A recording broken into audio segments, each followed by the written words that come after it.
ब्रह्मा योग। योग और सांख्य का वर्णन। योग और सांख्य का वर्णन। मुनियों ने कहा, महर्षि, अब हम योग और उपदेश दीजिए, योग पर हमें उपदेश दीजिए, जो दुखों को दूर करने वाली औषधि तथा जिस अविनाशी योग को जानकर हम भगवान पुरुषोत्तम का संयोग प्राप्त करें।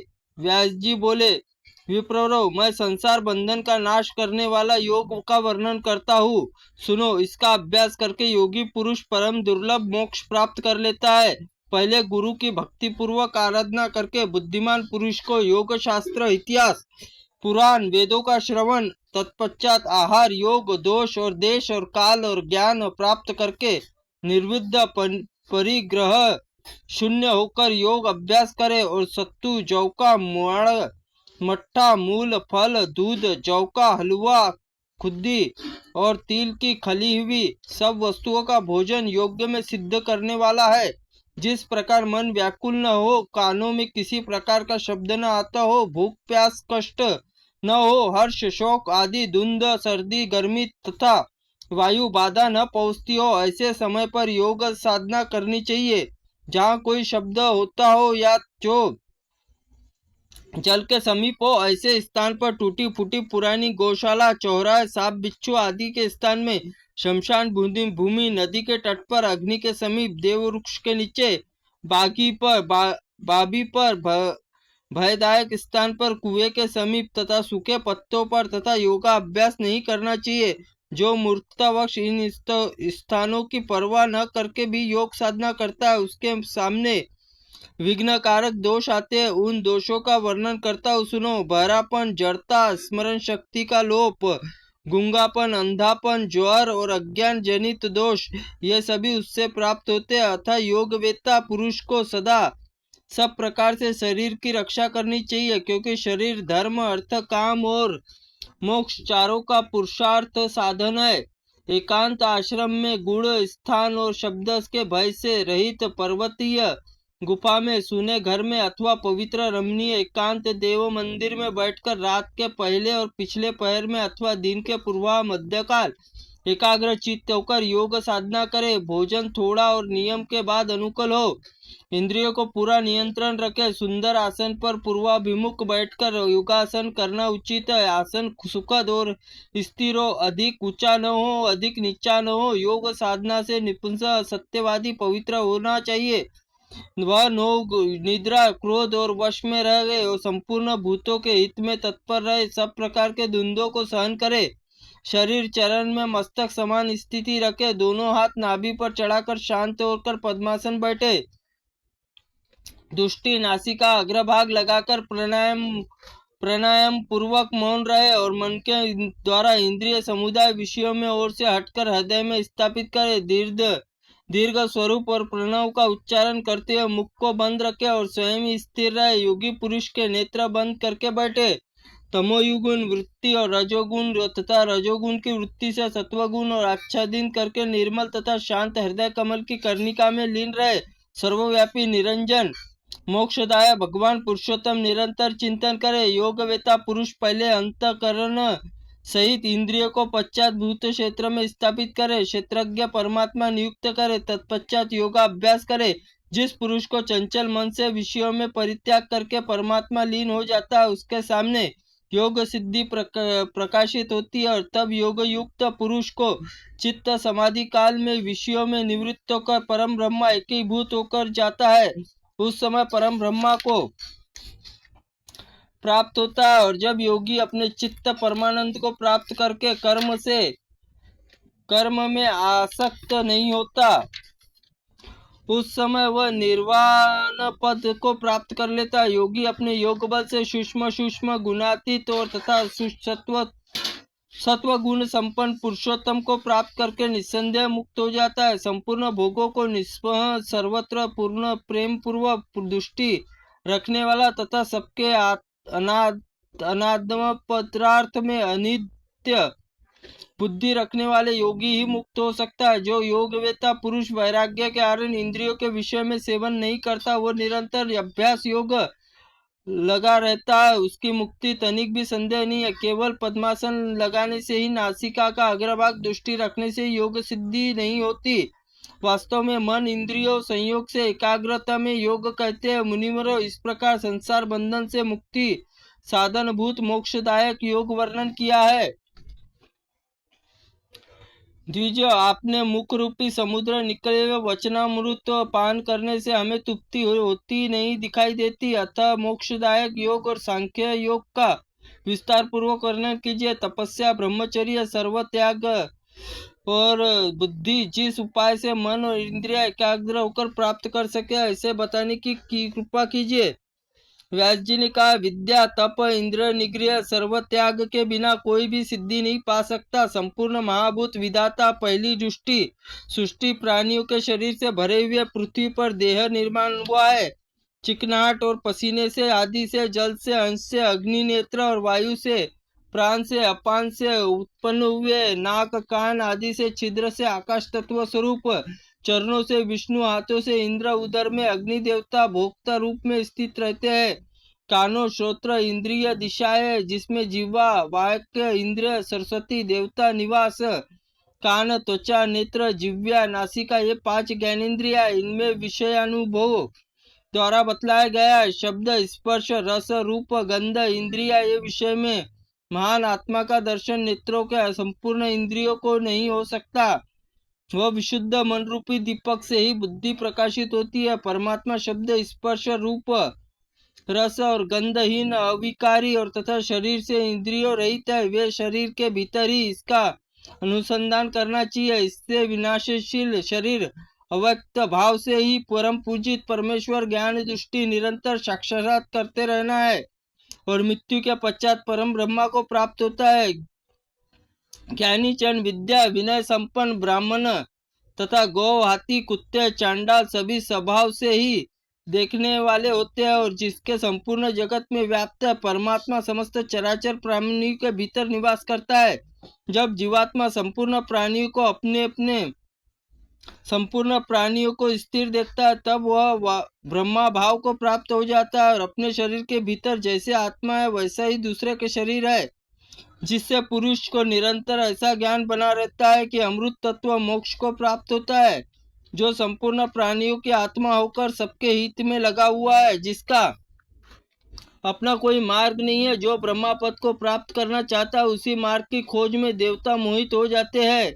जैसे आकाश में चिड़िया, जल और मछलियां चलने चिन्ह दिखाई नहीं पड़ते, वैसे ही ज्ञानियों की मति का कोई किसी को पता नहीं चलता।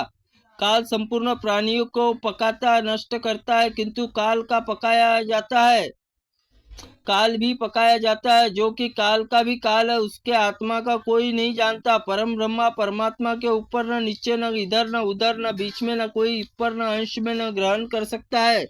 संपूर्ण लोकों के भीतर स्थित है, सब बाहरी कुछ नहीं है। यद्यपि धनुष के टूटने से बाण अथवा मन से समान वेग से निरंतर आगे की ओर दौड़ता है रहे तो उसे परमेश्वर अंत नहीं पा सकता। इससे अधिक सूक्ष्म और बढ़कर स्थूल दूसरी कोई वस्तु नहीं है। उसके सब ओर से हाथ पर और सब ओर से नेत्र, सब ओर से सिर, मुख, कान और संसार के सबसे व्याप्त करके स्थित है। छोटे से छोटा, बड़े से बड़ा वही है। यद्यपि सब प्राणियों के भीतर नीचे स्थित रहता है, वह किसी को दिखाई नहीं देता। शर और अक्षर बड़े पुरुष भेद है। संपूर्ण भूत शर विनाशी है और दिव्य अमृत रूप चेतना आत्मा अक्षर अविनाशी है। 9 द्वारों पे पूर्ण शरीर निर्माण करके जितेंद्र नियम परायण हंस आत्मा उसमें वास करता है। समस्त चराचर भूतों की आत्मा ऐसा अंजना आत्मा भांति भांति विकल्पों का त्याग करके शरीर में संचय करता है। इसलिए पारदर्शी विद्वांस हंस का है। हंस के नाम से जिस अविनाशी जीवात्मा प्रतिपादन किया गया है वह कुटस्थ अक्षर, और इस प्रकार विद्वान अक्षर को आत्मा जान लेता है, वह जन्म मृत्यु बंधन से छुटकारा पा जाता है। ब्राह्मणों, इस प्रकार तुम्हारे पूछने पर मैंने ज्ञान युक्त सांसक यथावत वर्णन कर दिया। अब योग की बातें बताऊंगा, सुनो। इंद्रिया, मन, बुद्धि, वृत्तियां सब ओर से रोककर व्यापक आत्मा के साथ उसकी एकता स्थापित करना ही योग शास्त्र है। मत में उत्तम में ज्ञान में योगी पुरुष को शम दम संपन्न होता चाहिए। अध्यात्म शास्त्र से अनुशील करे और आत्मा में अनुराग रखे। शास्त्रों के तत्व जानने से निष्काम भाव से पवित्र कर्मों का अनुष्ठान करे। इस प्रकार साधन संपन्न होकर योगास्थ उत्तम ज्ञान को प्राप्त करे। काम, क्रोध, लोभ, भय, स्वप्न 5 योग दोष है। इनमें विद्वान पुरुष को जानते हुए सभी दोषों से उच्छेद करके अपने को योगा अधिकारी बनाए।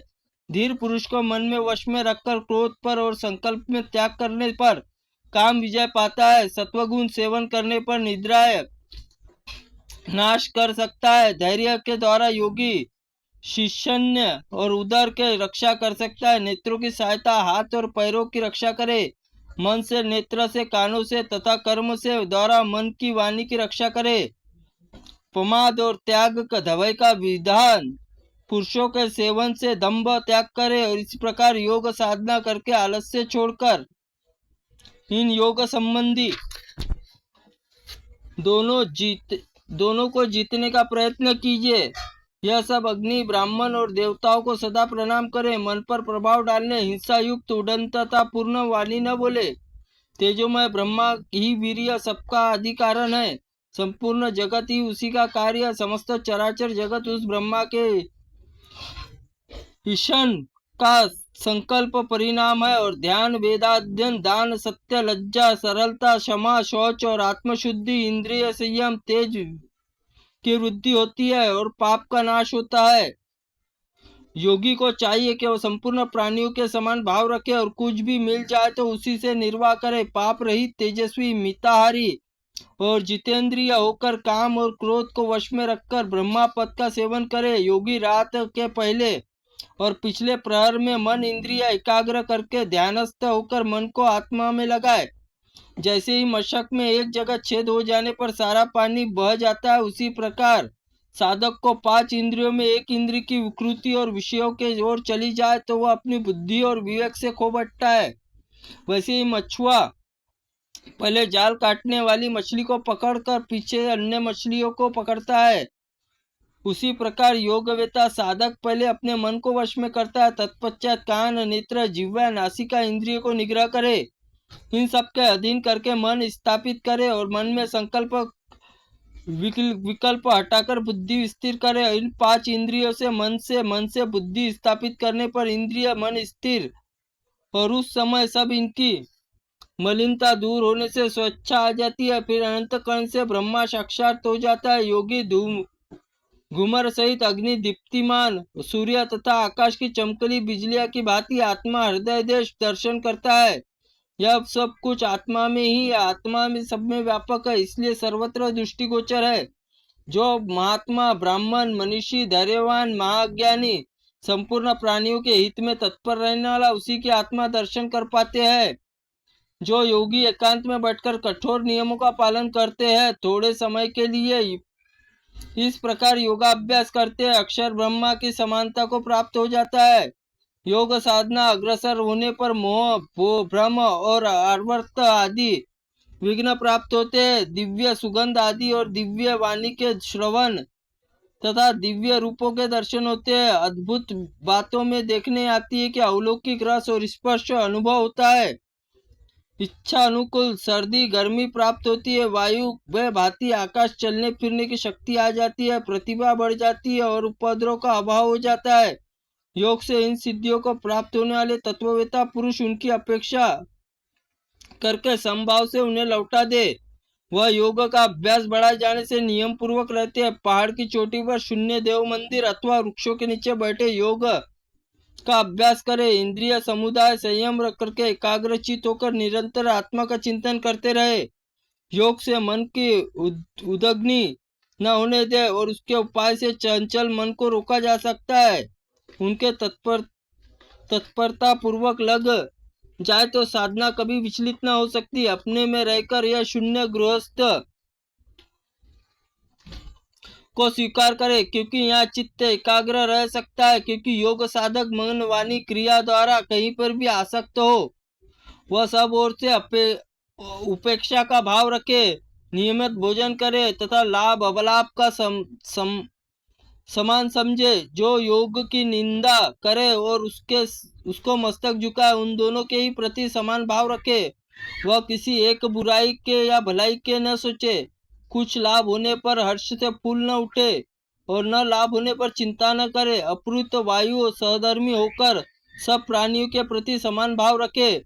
सब प्रकार की स्वस्थ चित्त होकर सत्वतः समान दृष्टि से रखने के साधन 6 महीने तक के निरंतर योग अभ्यास में लगा रहे तो उसके ब्रह्मा साक्षात्कार हो जाता है और दूसरे लोगों की धन की इच्छा संग्रह करने के कारण अत्यंत विकल है, यह देखकर उसके ओर से विरक्त हो जाए। मिट्टी के ढेले पत्थर के स्वर्ण के समान समझे। इस प्रकार योग मार्ग पर चलने वाले साधक मोहवश कभी भी उसे विचलित न हो। कोई भी नीच वर्ण का पुरुष अथवा स्त्री क्यों न हो, यदि उसके धर्म करने की अभिलाषा हो तो वह इस योग मार्ग से अपने परम गति को प्राप्त कर सकता है।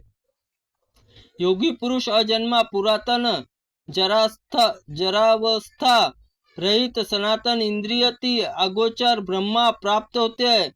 जो मनुष्य पुरुष इस योग पद्धति को दृष्टिपात करके अपनाते वे ब्रह्मा जी के समान हो उस उत्तम गति को प्राप्त करते हैं जहाँ से इस पूर्ण संसार में आना नहीं पड़ता है।